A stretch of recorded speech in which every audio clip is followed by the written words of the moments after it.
이 노래를 자살을 부르는 노래라고 합니다. 자살의 장가라고도 하고요.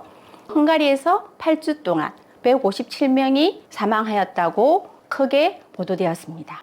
연주를 마친 후 존엄성을 짓밟힌 안드라스는 한스의 근총으로 자살하게 됩니다. 글루미 선데이의 의미를 이제야 알겠어. 이렇게 최후를 기다리진 않을래.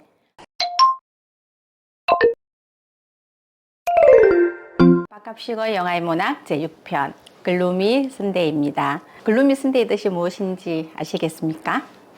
네, 우울한 일요일입니다. 글루미 선데이는 영화로도 유명하지만 사실은 음악이 더 유명합니다. 이 음악을 작곡하신 분이 레조 세레즈입니다. 1899년에 태어나서 1968년에 사망을 하시게 되는데 이 곡은 1933년에 만들어진 곡입니다. 연인과 이별 후 작곡한 곡이기 때문에 우울하겠죠. 1968년에 자살로 사망을 하게 됩니다.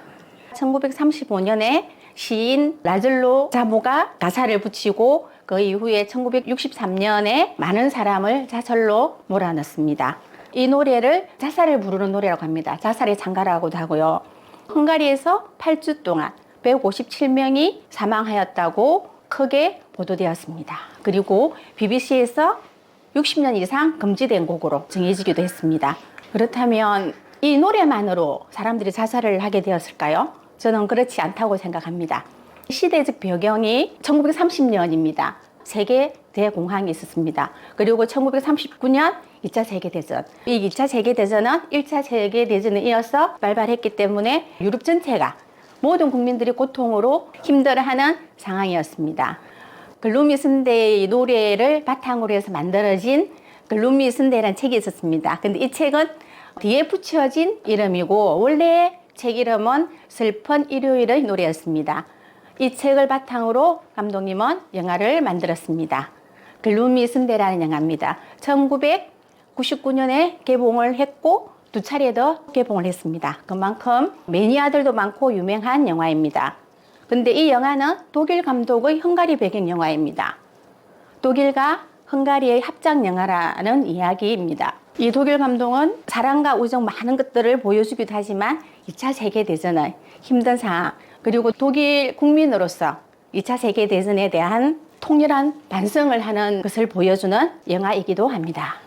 주인공들입니다. 자보, 조아킴입니다. 그리고 안드라스 역을 맡은 스테파노, 한스 역을 맡은 벤베커, 일로나 역을 맡은 에리카입니다. 이 훌륭한 영화를 만든 분은 로퍼 슈벨입니다. 이분은 다큐멘터리도 유명합니다. 그리고 자보는 자보 레스토랑의 주인입니다. 안드라스는 자보 레스토랑의 천재 피아니스트, 한스는 독일군 장교로 놉니다. 일로나는 이 세 사람의 사랑을 한 몸에 다 받고 있는 아주 아름다운 여인으로 나옵니다. 방금 말씀드렸듯이 이 영화는 세 사람의 삼각관계만 이야기하는 것은 아닙니다. 앞에는 세 사람의 사랑을 받았다 했지만 일로나가 사랑했던 남자는 두 사람입니다. 사랑, 우정, 죽음, 존엄을 이야기합니다. 그리고 전쟁도 보여줍니다. 이 영화는 100% 실화는 아닙니다. 실화와 허구가 적절하게 섞여서 굉장히 재밌게 만들어진 영화입니다. 이 영화의 메시지는 무엇인지 영화 속으로 들어가 보겠습니다. 1999년 어느 가을입니다. 이 영화는 가을만 되면 생각나는 영화입니다. 헝가리 부다페스트입니다. 그리고 자보 레스토랑 앞에 노 신사가 도착을 합니다. 아주 성공해 보이는 노 신사가 보입니다. 그 옆에 아내 그리고 이 노 신사와 함께 온 일행들도 대단해 보입니다. 자보 레스토랑 안에 이 노 신사는 80세 생일 파티를 하려고 왔습니다. 80세라는 저 기념 장식품을 눈여겨봐 주시기 바랍니다. 그리고 저 음식은 비포롤입니다. 저 노 신사가 헝가리에 있을 때 굉장히 좋아했던 음식입니다. 그리고 연주자를 불러서 노래를 신청합니다. 그 노래가 글루미 선데이였습니다. 아름다운 선율이 흐르는 연주를 들으면서 피아노 위의 사진을 보게 됩니다. 노 신사는 깜짝 놀랍니다. 그리고 얼굴이 창백해지면서 갑자기 쓰러집니다. 근데 여기 노 신사의 아내를 한번 보시겠습니까? 노 신사가 쓰러지면서 아내의 진주 목걸이를 잡고 쓰러집니다.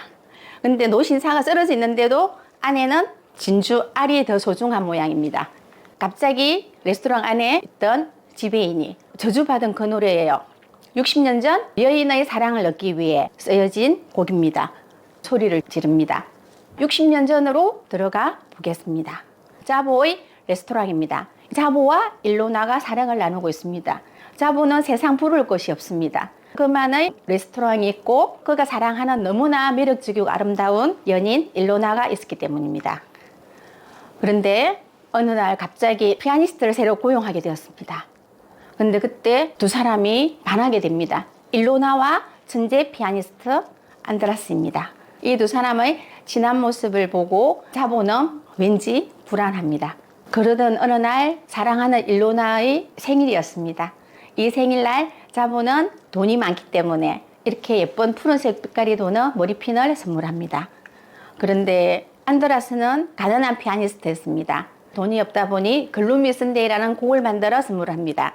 제가 드릴 것은 음악뿐이에요. 아직 완성되지 않았지만 오직 당신을 위한 노래예요. 그렇게 글루미 선데이가 탄생했습니다. 그리고 그 레스토랑의 한 켠에 앉아있던 분이 있었습니다. 한스라는 독일인입니다. 근데 우연히도 오늘 나의 생일이기도 합니다. 이렇게 말을 하네요. 그러면서 독일제 카메라 자랑을 하고 사진을 한번 찍어도 되겠냐고 부탁을 하는데 일로나가 흔쾌히 좋다고 말합니다. 한스는 독일 베를린 자기 고향으로 돌아가야 했습니다. 그때 일로나에게 청혼을 합니다. 나의 아내가 되어달라고. 그리고 자신은 독일로 돌아가면 큰 무역회사를 설립할 것이라고 말합니다. 그런데 일로나가 거절을 합니다. 일로나는 이미 사랑하는 남자가 두 사람 있었습니다. 실현을 당한 한스는 다리 위를 갑니다. 세체니 다리라고 헝가리에 굉장히 유명한 다리입니다. 이 다리에서 자보를 만나게 됩니다. 한스가 글루미 선데이에 대해서 이야기를 합니다. 이상한 노래예요. 마치 듣고 싶지 않은 얘기를 해주는 것 같아요. 이렇게 말을 하니 자보가 또 이렇게 답을 줍니다. 하지만 마음 깊은 곳에서는 그게 진실인 걸 알고 있어요. 그렇게 두 사람은 대화를 나누는데 갑자기 풍덩 하는 소리가 들리는 거예요. 보니까 한스가 강에 뛰어든 겁니다. 자살을 하기 위해서. 이걸 본 자보가 한스를 구해줍니다. 그리고 은혜는 꼭 갚겠다고 말을 하고 한스는 독일로 돌아갑니다. 근데 그 전에 자보도 일로나에게 실현을 당했던 겁니다. 한스와 자보가 다리에서 만나기 직전에 있었던 일입니다. 생일 파티를 마치고 세 사람이 방거리에 서 있습니다. 자보와 안드라스. 일로나는 누구를 따라가고 싶었을까요? 그런데 자보는 안드라스와 같이 밤을 보내고 싶다는 걸 알고 있었습니다. 그래서 자보는 이렇게 말해 줍니다. 난 신경 쓰지 마. 내가 늘 말했지. 결정은 자유라고. 난 계속 걸어가고 있을게. 그래야 당신이 결정하기 쉽지. 어떤 마음이었을까요? 자기를 따라올 거라고 생각했을까요? 그런데 뒤를 돌아보는 순간 일로나는 안드라스를 쫓아가고 없었습니다. 이 마음을 안고 다리를 갔는데 한스를 만났던 것이었습니다. 이 두 사람은 그런 소동이 벌어진 줄도 모르고 뜨거운 사랑을 나눕니다. 안드라스와 일로나입니다. 그리고 자보가 아침에 일어나서 시장을 가게 되었습니다. 근데 두 사람을 우연히 시장에서 만나게 된 겁니다. 자보가 깜짝 놀랐죠. 자보가 또 이렇게 말을 합니다. 일로나와 4년간 알고 지내면서 깨달은 게 있어. 사람은 두 가지를 동시에 좋아할 수 있어. 육체를 위한 것, 마음을 위한 것, 나를 채워주는 것, 내가 갈망하는 것. 그녀를 완전히 잃으니 한 부분을 가지겠으라고 말을 합니다. 그렇게 세 사람의 삼각관계가 시작되면서 우정도 함께 시작됩니다. 그 이후에 글루미 선데이 곡은 점점 더 유명해지고 자보 레스토랑도 유명해집니다. 그런데 그 음악을 듣고 자보의 단골 손님이 자살하는 일이 생깁니다. 재벌가의 여인입니다. 글루미 선데이 음악을 너무 좋아합니다. 자보의 레스토랑에서 이렇게 이야기합니다. 글루미 선데이 곡은 달콤하면서도 쓸쓸하죠. 완벽하게 균형을 이루었어요. 가사는 필요 없어요. 이미 내게 말하고 있는 걸요. 그런데 그날 저녁에 집에 돌아간 그 여인은 글루미 선데이 곡을 들으면서 자살을 합니다. 그리고 글루미 선데이 곡이 점점 유명해지자 레코드 사장님과 계약을 맺게 됩니다. 그때 자보가 매니저로 나서게 됩니다. 그렇게 두 사람의 우정은 시작됩니다. 이 곡이 라디오로 나오고 있는 걸 두 사람이 신기하게 듣고 있는 겁니다. 일로나와 안드라스가. 글루미 선데이가 라디오에 방송되자 너무 행복해합니다. 그리고 기자들이 찾아옵니다. 안드라스에게. 왜 당신의 음악을 들으면 살기가 싫어지는 걸까요? 이렇게 질문을 합니다. 안드라스는 기자에게 이런 질문을 받으면서 너무나 큰 죄책감을 가집니다. 그리고 사라져 버립니다. 일로나와 한스가 여기저기 찾아다닙니다. 이 장면은 안드라스를 찾아다니는 장면인데 슬프지만 아름답습니다. 그런데 세첸이 다리에 안드라스가 보입니다. 찾았다고 너무 기뻐합니다. 그렇게 세 사람이 다리 위에서 이런 이야기를 나눕니다. 일로나가 이렇게 말합니다. 누구든 뛰어내리면 우린 셋 다 함께 가는 거예요. 그렇게 다리 밑에서 세 사람이 소풍을 하듯이 놀고 있습니다. 그런데 안드라스의 주머니에서 독약이 든 병이 떨어집니다. 이것을 본 자보가 이것은 앞으로 필요가 없을 거니까 내가 가지겠어 하면서 세 사람은 정말 행복한 시간을 보냅니다. 또 방송이 되고 있습니다. 글루미 선데이 노래는 점점 유명해지면서 많은 사람들을 자살로 이끌고 있습니다. 그렇지만 그 작곡가는 많은 사람이 자살할수록 부자가 됩니다. 이런 방송을 하고 있습니다. 안드라스와 일로나가 이 방송을 들으면서 또 심한 죄책감으로 힘들어합니다. 그리고 1939년 2차 세계대전이 벌어집니다. 2차 세계대전 때 헝가리를 독일이 점령했습니다. 그리고 3년 후 한스가 독일군 대령이 되어서 돌아옵니다. 한스가 나를 대령이라고 부르라고 합니다. 한스가 권력을 가지면서 어떻게 변해가는지 그런 모습을 이 영화에서 볼 수 있습니다. 그리고 한스가 일로나를 아직도 포기를 못하고 있습니다. 이미 한스는 독일의 아내가 있는데 일로나에게 또 구애를 합니다. 이때 일로나가 이렇게 말합니다. 독일인의 명예는 지조라고 생각했는데요. 이렇게 또 한스의 구애를 거절합니다. 한스는 점점 더 무례해집니다. 자기가 좋아하는 비프롤이 주문할 수 없다고 하자 자보에게 무례하게 재미있는 이야기를 해보라. 웃기는 이야기를 하라. 이러면서 자보를 놀립니다. 주방에도 자기 마음대로 들어가고 굉장히 무례한 행동을 하고 있습니다. 그런데 갑자기 안드라스를 보면서 연주를 해보러 갑니다. 글루미 선데이. 그런데 안드라스는 너무너무 하기 싫었습니다. 왜? 한스를 싫어했습니다. 일로나를 사랑하는 줄도 알았고 레스토랑에서 긴장감이 돌면서 불안했습니다. 이때 갑자기 일로나가 노래를 부르기 시작합니다. 안드라스가 깜짝 놀랍니다. 안드라스에게 일로나가 이렇게 말했거든요. 나는 한 번도 남 앞에서 노래를 부른 적이 없습니다. 이렇게 말했는데 안드라스를 살리기 위해서 일로나가 글루미 선데이의 노래를 부르기 시작합니다. 그러면서 귓속말을 합니다. 나를 위해서 연주해줘요. 가사를 잠깐 보고 가겠습니다. 제가 와닿는 부분만 올렸습니다. 우울한 일요일, 그만은 일요일에 어둠 속에 홀로 어둠과 함께 지금 가네. 고향에 돌아가요. 안전한 어둠의 땅에서 난 배회해요. 우울한 일요일. 이 노래를 듣는 순간 안드라스가 피아노 연주를 할 수밖에 없었습니다. 본인이 하기 싫은 연주를 했던 겁니다. 일로나가 노래를 부른 후에 안드라스가 이렇게 말을 했습니다. 내 노래는 이미 완성되었다. 연주를 마친 후 존엄성을 짓밟힌 안드라스는 한스의 근총으로 자살하게 됩니다. 안드라스의 자살이 살짝 이해가 되지 않는 부분도 있습니다. 그런데 안드라스가 이 부분만 가지고 자살한 건 아닐 거라고 생각합니다. 앞에 너무나 많은 사람들이 자신의 음악으로 자살한다는 이야기를 듣고 상당히 죄책감과 충격으로 괴로워하고 있었습니다. 그런데 이런 사건이 터지자 참지 못하고 자살한 건 아닐까 생각해 봤습니다. 여러분들도 생각해 보시길 바랍니다. 한스의 장례식을 치른 후 자보와 일로나는 이렇게 말합니다. 자보는 이제야 글루미 선데이 메시지를 알 것 같아. 모든 사람들이 자신만의 존엄을 가진다는 것을 뜻하는 것 같아. 상처를 받고 모욕을 당해도 한 줌의 존엄으로 우리는 버틸 수 있어. 더는 못 견딜 상황이 오면 차라리 떠나는 게 나아. 존엄성을 가지고. 일로나는 이렇게 답을 합니다. 떠나지 말아요. 행복을 위해서 싸워야죠. 남자의 사랑을 받을 만한 여인이라는 걸 이런 대사를 보면 느낄 수 있습니다. 우리가 이렇게 중요하게 생각했던 존엄성, 사전적인 의미 한번 보고 넘어가겠습니다. 인물이나 지 따위가 감히 범할 수 없을 정도로 높고 엄숙함이라고 되어 있습니다. 이렇게 존엄성이 중요한데 자보가 어떻게 존엄성을 짓밟히는지 한번 보겠습니다. 독일군 장교입니다. 그리고 한서의 동료이기도 합니다.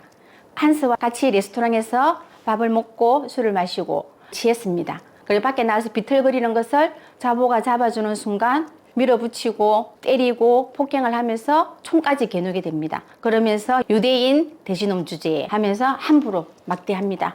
이때 자보는 어떤 생각을 했을까요? 자보가 일로나에게 이렇게 말합니다. 레스토랑을 당신 명의로 해놨어. 내가 전쟁에 필요한 인력이라고 허가증을 신청해요. 한스를 믿었습니다. 그래서 일로나가 허가증을 받으러 한스를 찾아갑니다. 한스는 일로나 앞에서는 무조건 뭐든지 도와준다고 합니다. 그런데 한스는 이 전쟁을 통해서 사리 사욕을 채우는 사람이었습니다. 굉장히 탐욕스러운 사람입니다. 한스는 수용소 가는 유대인을 빼내는 대가로 받은 돈이나 부숙을 간에 실어서 빼냅니다. 자보는 더 이상 살 수 없다는 생각을 했습니다. 자보는 존엄성을 지키기 위해 일로나에게 편지를 남기고 자살을 시도합니다. 그런데 자살하기 직전에 독일군에 끌려갑니다. 자살은 실패합니다. 자보는 존엄성을 지키지 못했습니다. 일로나는 너무 당황해서 자보 씨는 허가증이 있다고 이렇게 울부짖습니다. 그러나 그녀의 말이 독일군들에게 먹히진 않았습니다. 일로나는 다급하게 또 다시 한스를 찾아갑니다. 한스는 살려주세요, 구해주세요. 일로나의 울부짖음에 이렇게 말합니다. 걱정하지 말라고, 도와줄 거라고. 일로나는 믿었습니다. 그 순간 한스가 일로나를 겁탈하게 됩니다. 일로나는 자보를 구하기 위해서 자신의 몸을 내어주게 됩니다. 근데 한스는 배신을 하게 됩니다. 자보는 한스의恩인이었습니다. 그죠? 그때 다리에 떨어졌을 때 목숨을 구해준恩인이고 은혜를 꼭 갚겠다고 했습니다. 근데 그 은혜를 배신으로 돌려줍니다. 자보가 수용소로 끌려가는 장면입니다. 이때 한스가 나타납니다. 그때 자보의 눈빛은 정말 말을 할 수 없습니다. 아, 나를 구해주러 왔구나. 그런 안도의 눈빛이었습니다. 그런데 한스는 자보를 배신하고 전쟁 후 자신을 도와줄 수 있는 유대인을 구합니다. 자보가 끌려가고 난 이후에 일로나는 자보의 유서를 보게 됩니다. 읽어보겠습니다. 글루미 쓴데의 의미를 이제야 알겠어. 이렇게 최후를 기다리진 않을래. 안드라스 뒤를 따를래. 견뎌내야 해. 이 모든 건 다 지나갈 테니까. 저는 마지막에 견뎌내야 해. 이 부분에 주목했습니다. 이 편지를 읽고 난 이후에 안드라스의 무덤에 찾아가는 일로나입니다. 일로나가 임신을 했습니다. 안드라스에게 이야기를 합니다. 한스는 자보를 굴뚝으로 보냈어. 그리고 자신이 전쟁 후 도움을 줄 수 있는 사람만 구해냈어. 안드라스 행운을 빌어줘요. 이 모든 건 다 지나갈 거예요. 그리고 다시 1999년으로 돌아갑니다. 영화의 첫 장면 기억하시죠? 노신사가 쓰러지는 장면이었습니다. 그런데 이분은 대단한 분이었습니다. 이분이 누굴까요? 네, 맞습니다. 한스 피크시 사망 뉴스가 보도되고 있습니다. 이분은 심장마비로 사망했습니다. 전 독일인이 죽음을 애도하는 위대한 사람입니다. 2차 세계대전 당시 1000명이 넘는 유대인을 구했다고, 그리고 종전 후 독일에서 가장 큰 무역회사를 설립했고 그가 가장 좋아하는 노래는 글루미 선데이라고 보도되고 있습니다. 여러분 어떻게 생각하십니까? 2차 세계대전 당시 1000명이 넘는 유대인을 구했다고 보도가 되고 있는데 한스의 포장된 모습이 방송되고 있습니다. 그리고 이 장면 정말 저는 소름이 돋았습니다. 여기 80세 기념 장식품이 있습니다. 그리고 한 여인이 이 장식품을 씹고 있습니다. 옆에는 독이 들었던 작은 병이 세워져 있습니다. 이 여인은 과연 누구일까요? 뒤에 푸른색 머리핀을 꽂고 있습니다. 이 여인은 일로나입니다. 그때 일로나가 임신을 했었습니다. 그 아이는 누구의 아이였을까요? 그 아이가 처음에 낳았던 레스토랑의 지배인입니다. 자보가 죽기 전에 레스토랑을 일로나에게 물려줬습니다. 그 이후에 일로나는 아들을 키우면서 레스토랑을 운영했습니다. 그리고 이날 역시 한스와 일로나의 생일이기도 했습니다. 어머니 생신 축하드립니다. 여러분은 일로나의 아들이 누구의 아이라고 생각하십니까? 안드라스, 자보, 아니면 한스? 누구를 닮았습니까? 감독님도 말을 아끼십니다. 누구의 아들이라고 말을 하지 않았습니다. 아마 이것은 일로나만 알겠죠. 지금까지 영화 글루미 선데이 어떻게 보셨습니까? 여러분 요즘 전쟁죽은 아니지만 눈에 보이지 않는 전쟁을 겪고 있는 시절입니다. 그래서 마지막으로 이렇게 질문 드리고 싶습니다. 당신의 존엄은 잘 지켜지고 있습니까?